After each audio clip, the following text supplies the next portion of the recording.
प्यारे दोस्तों, जितनी भी लड़कियां पक्षी हैं, जल्दी से चैनल को सब्सक्राइब कर लें और कहानी को लाइक कर लें, क्योंकि आज की कहानी खास आपके लिए है। बस मेरे सर से बेटी का बोझ उतर जाए, फिर मुझे कोई चिंता नहीं है। हमारी कमाई थोड़ी ही सही, एक बेटी का ही तो बोझ है हमारे सर पर, वो किसी तरह उतर जाए, फिर हमें क्या चिंता मिठू जी।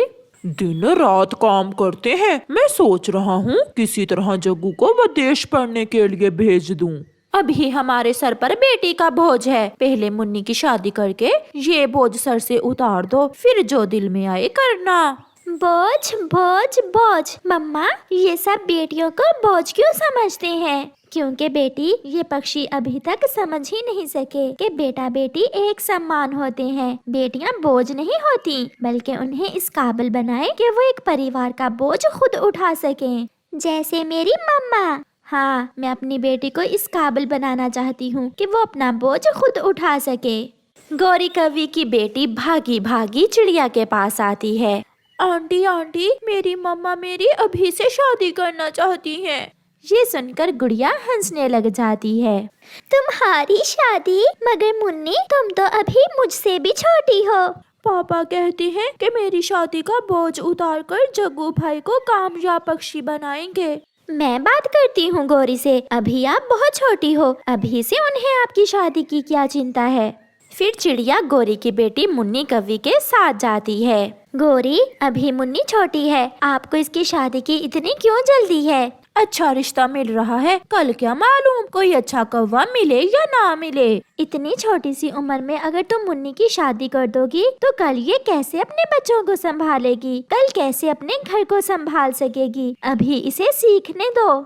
चिड़िया, तुम यहाँ से चली जाओ, ये हमारे घर का मसला है, हम बेहतर जानते हैं। जब मेरी शादी हुई तो मेरी उम्र भी थोड़ी थी, इसीलिए तो आपके पहले 3 अंडे खराब हो गए थे, क्योंकि आपको जानकारी नहीं थी कि अंडों की रक्षा कैसे करते हैं। पापा, मैं अभी। बस बहुत हो गया, चिड़िया चुप करके यहाँ से चली जाओ।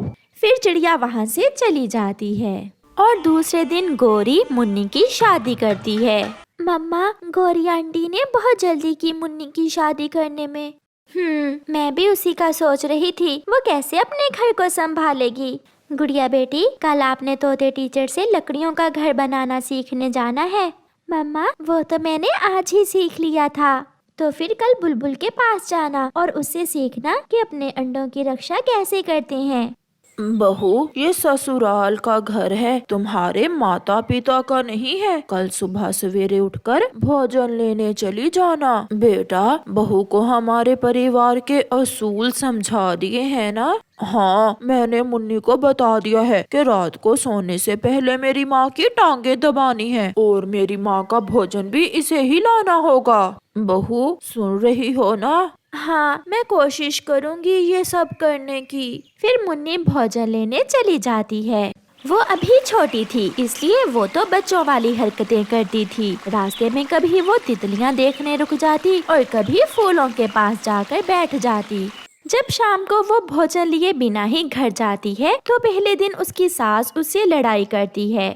अगर इतनी ही छोटी थी तो क्यों की थी शादी? हम यहाँ तुम्हें खेलने कूदने के लिए नहीं लाए। कान खोल कर सुन लो, खुद को बदल लो, अगर ना बदला तो मैं अपने बेटे की दूसरी शादी कर दूंगी। मैंने क्या किया है माँ जी? आप क्यों मुझे इतना बुरा भला कहे जा रही हैं? एक तरफ मुन्नी अपने ससुराल जाकर तरह तरह के ताने सुन रही थी, दूसरी तरफ चिड़िया अपनी बेटी को सब सिखा रही थी। गुड़िया ने घोंसला बनाना सीख लिया था, भोजन लाना सीख लिया था और बुलबुल से अंडों की रक्षा करना भी। ऐसे ही कुछ दिन गुजर जाते हैं और फिर एक दिन मुन्नी की तबीयत खराब हो जाती है। उसकी सास उसे बुलबुल डॉक्टर के पास लेकर जाती है। बुलबुल मुन्नी का चेकअप करती है। बधाई हो बहन, आप दादी बनने वाली हो, तुम्हारी बहू अंडा देने वाली है। ये सुनकर मुन्नी की सास बहुत खुश होती है, मगर एक समस्या है, तुम्हारी बहू बहुत कमजोर है और इसकी उम्र भी बहुत कम है, इसका खास ध्यान रखना पड़ेगा आपको। शक्ल से ही ऐसी दिखती है, हम सबसे ज्यादा खाती है ये। सासू माँ, मुझे बहुत डर लग रहा है। ज्यादा चोंच लेना करो, मेरे साथ घर चलो। मुन्नी और उसकी सास वहाँ से चली जाती हैं। गुड़िया भी अब जवान हो चुकी थी। उसकी मम्मा भी एक अच्छा सा चिड़ा देखकर उसकी शादी कर देती है। गुड़िया बेटी, मुझे विश्वास है कि आप अपने घर का अच्छे से ख्याल रखोगी। मैं अपनी माँ की हर बात याद रखूंगी।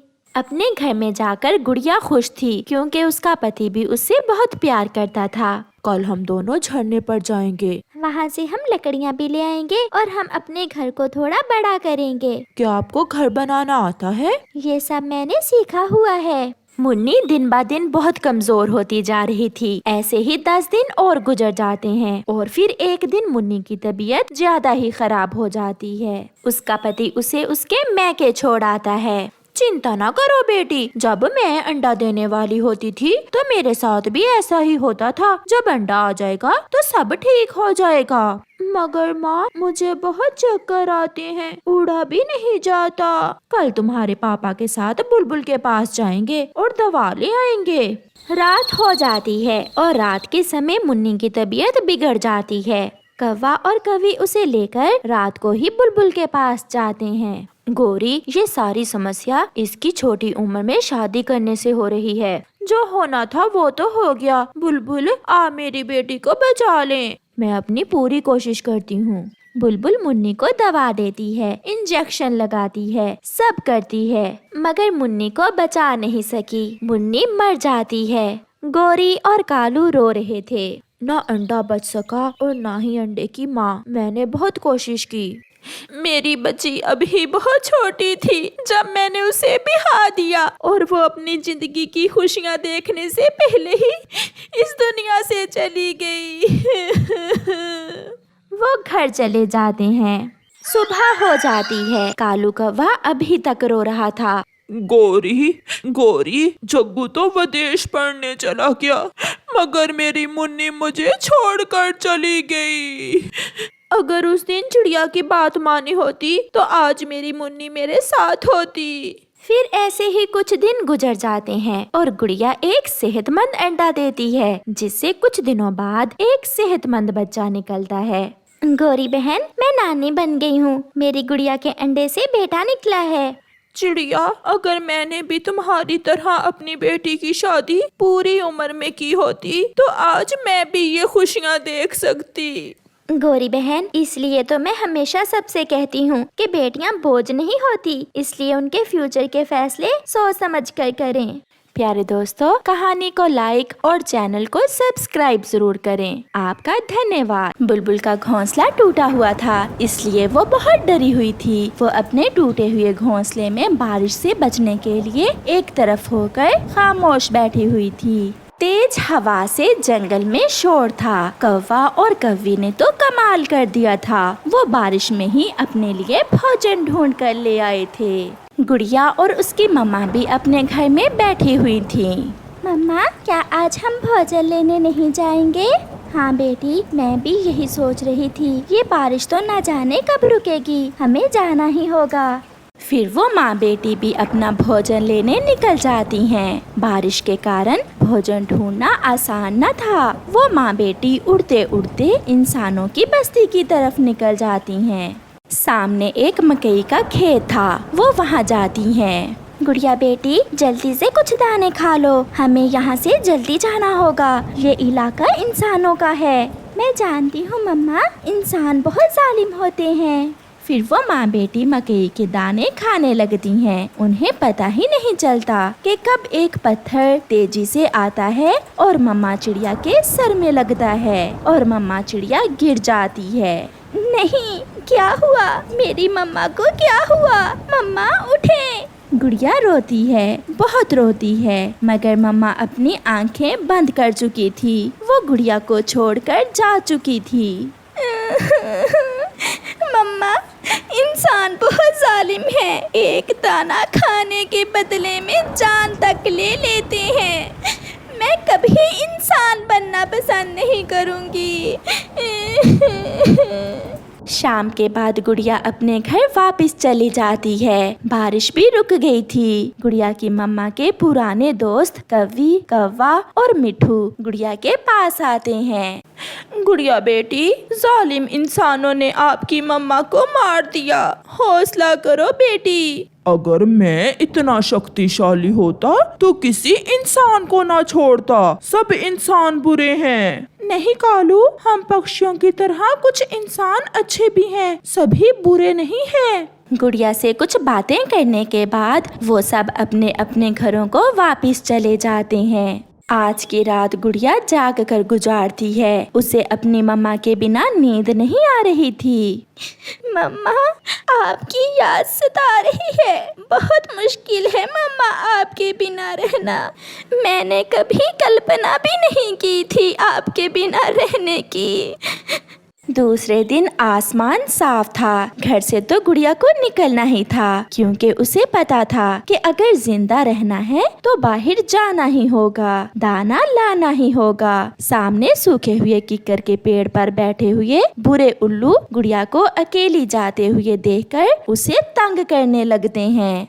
वो उड़ते हैं और गुड़िया को रोक लेते हैं। डरती हुई गुड़िया एक पेड़ पर बैठ जाती है। अकेली ना बाजार जाया करो, नजर लग जाएगी। बहुत सुंदर हो तुम छोटी चिड़िया, चलो मेरे साथ, दाना और फल दूंगा तुम्हें। दुष्ट उल्लू, मुझे जाने दो, वरना मैं शोर मचाकर सबको इकट्ठा कर लूंगी। शोर कैसा? मैं तो आपकी परिभाषा कर रहा हूँ।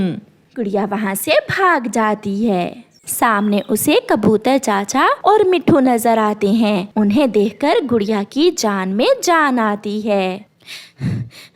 चाचा चाचा चाचा कबूतर, वो बुरे उल्लू मुझे तंग कर रहे हैं। शांत हो जाओ बेटी, शांत हो जाओ, पीछे कोई नहीं है। गुड़िया बेटी, अब आपकी मम्मा नहीं है जो आपको हर बुरी आंख से सुरक्षित रखती थी। बेटी, आप ऐसे अकेली बाहर ना आया करो।